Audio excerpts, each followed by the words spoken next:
अस्सलाम वालेकुम dear viewers और अजीज तिबा कराम। लिकोरिया के लिए मुजर्रब नुस्खा हकीम वाजिदुल्लाह खान साबरी, उनका ये मुजर्रब नुस्खा है और डॉक्टर हकीम अब्दुल गफ़ार साहब का भी ये मुजर्रब है। तो जो हमें डॉक्टर हकीम अब्दुल गफ़ार साहब की वसातत से बर्स बाई ग्रुप में ये शेयर किया गया। मेहंदी के पत्ते आधा किलो, इसका नुख्ता बनाना है और 1 पाव फटकड़ी सफ़ेद इस नुख्ते के बीच में रख के और किसी बर्तन में रखें और कोशिश करें मट्टी का बर्तन हो, यानी रोगनी हांडी वगैरह हो, तो उसके नीचे तेज आग जला दें। आग जलती जाएगी और मेहंदी के पत्ते आस्ता आस्ता जलना शुरू होंगे और फटकड़ी जो है उसके बाद वो फूलना शुरू हो जाएगी।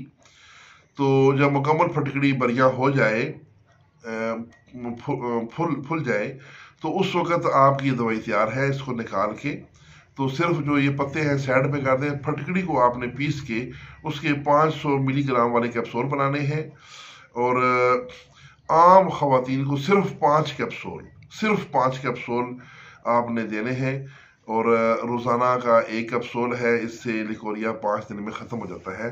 कुछ मरीज़ा ऐसी भी होती हैं जिनके मसले काफ़ी पेचीदा और पुराने और बिगड़े हुए होते हैं, तो उन्हें कुछ दिन आप मज़ीद भी दे सकते हैं।